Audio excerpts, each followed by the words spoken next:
That's why I mentioned pride as well, because there is an investment for people who follow that path that may be harder to break. We all have the way that the mind functions is that, at least from my perspective, is that we all have a mask, a persona worn in front of the ego. And this persona is, up to a certain degree, coming from the inside out, but it's also molded from the outside in. So the education that you receive, not just formal education, but even from parents, from the social context, etc., and from media as well, plays a part in forming these masks, these personas, and they behave as entire sort of personalities. And so these personalities will behave as if, even though they are mental constructs, they will behave as if they were biological entities. So if faced, for example, a great scholar, right, someone with a lot of degrees, PhDs and masters and this and that, has built a personality, so a persona, a mask, around also those achievements. And if faced with something that might even just hint at a deconstruction of those achievements, will be treated by the mental construct as a life threat. It is a life threat for it. Because if that is accepted, if that is explored, then the persona has to dissolve. It's no longer suitable to the new context, to the new discoveries. So a survival instinct kicks in the mind. And it is the persona trying to survive. It is the mask trying to hold on to its relevance. And so what often you see is people trying to fit what doesn't fit. Okay, so it's like cognitive dissonance, right? You get an information that goes against what your current worldview is, so the worldview of that character. And for the character, because it feels threatened, for the character to remain relevant, it has to change and fit the external reality's perception to something that keeps it relevant. So if you're a scientist, and let's imagine that someone came up with a 100% proof that all science, and I'm not saying that all science is, but let's just for the sake of argument say that someone presented that all science was fake. Okay? That person, that character, would have to change its perception about all science being faked. It would have to perhaps admit that there was fakery here and there, but as a whole would have to keep it with integrity so that it could remain relevant and remain in place in the mind. Otherwise, it knows it has to dissolve, and that's considered death. And we all biological entities fear death. That's a perfectly natural, normal mechanism. But the funny thing, and the thing that I've observed over the years, is that mental constructs, even though they are not biological, organic, they are just constructs, they still behave as if they were biological. I don't know if I was able to answer that. Well, I think I got what you were talking about there, and you mentioned this persona wanting to survive. So if new information is presented to somebody that goes against their identity as a person. So for example, somebody does well at high school, and then they go to university and they study a 3-year degree in science or something like that. This becomes a huge part of their identity. So if they later are exposed to information that might suggest that some of this so-called science might not be as accurate or as rigorous as they've been led to believe, there's a part of them that is going to instantly reject this because it goes against their identity. Is that kind of along the lines of what you're saying? That's correct. But what I'm saying is that that impulse is so strong that it is nothing less than a survival instinct. It is fear of death. It is self-preservation. for that mind character.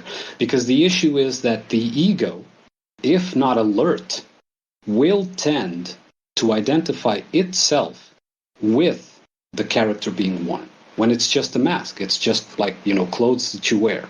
And if something threatens the clothes, it is treated by the ego that is behind the mask as if it was a threat to its essential self, because of the identification, like you said, And this can work with the positive achievements, but it's also verifiable. For example, with victim mentality, with victim personalities, personalities that are used to and have constructed masks where they are constant victims. And if anything positive threatens the integrity of that victim mentality, they will also resist. You understand? So it's not just something that they built and identified as positive, like as an achievement, and then it's threatened by something that would deconstruct that positiveness. It also works the other way around. And that's why I say, and I've observed, that it is a survival instinct. It's nothing short of a survival instinct. Yeah, that's an important point to make. So this idea of the identity that might be threatened, it's not just to do with achievements, as in, well, I'm a smart person and I went to university and, there's a peer review process. So if the scientists were wrong, somebody would have told us. But it's not just that. It's also the people who they've decided they're a victim in the world. They've got this victim mentality. So if you try and present the idea that actually maybe the world's not such a bad place, a lot of people will attack you for suggesting that maybe things aren't as bad as this person wants to believe they are. I believe that a lot of people get involved in this alternative area of research and content creation, what have you, because they feel as though if there is an evil group of people running the world, some cabal or some ethno-religious group or some secret sect or whatever the case is, I don't think it's a conscious thing, but there's some element of, aha, that is why things are bad. In other words, they're trying to find an explanation for what they perceive to be a bad world, possibly because their life didn't turn out the way that they wanted it to, or they're dealing with some stuff. There's an external group who are doing bad things. That is why the world is the way it is. I think that's what draws a lot of people here, what keeps a lot of people in this corner of the internet. Some people grow out of that. They progress beyond it. I like to think that I'm one of those people. But a lot of people get stuck there. I mean, that's my opinion on some of the people in this corner of the internet. What do you make of that? Well, I think that it's one thing doesn't exclude the other, because my view, my observations on reality is that reality is metaphorically a sort of hall of mirrors. So it basically reflects in an external manner what goes on internally.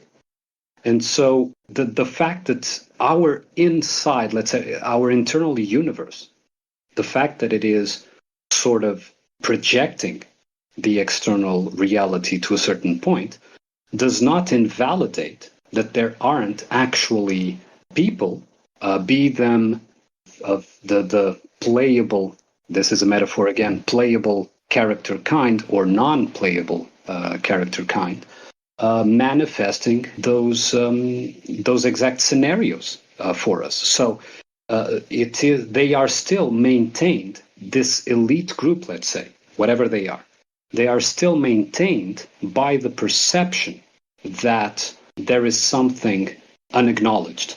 And it's true, there is something unacknowledged. There is a lot unacknowledged in ourselves. And that is exactly what feeds and creates the fertile ground for, whether you want to call them elites or whatever, to do what they do. And it's like, for example, if someone tries to tell you a lie, right? If you believe it, you have this internal sense that something may not be right in what was being presented. But if you believe the lie, it means that you were compatible with the lie.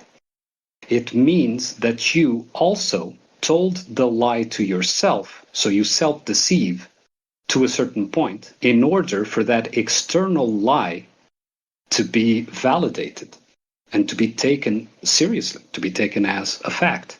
So this compatibility is mirrored in reality so that we have the opportunity to, let's say, we could say a psychological term, to integrate what is basically haywire, the parts of us that are rejected.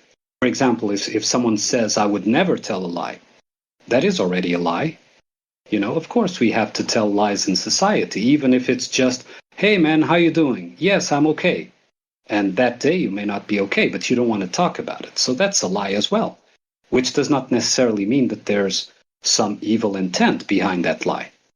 But when someone says that I would never tell a lie, you are basically projecting to reality scenarios where you're going to be confronted with the necessity of not only telling a lie, but often receiving a lie.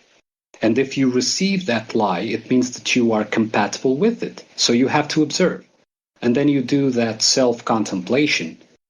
And you look at yourself, and if you're honest, you look at yourself and you say, why did I believe this?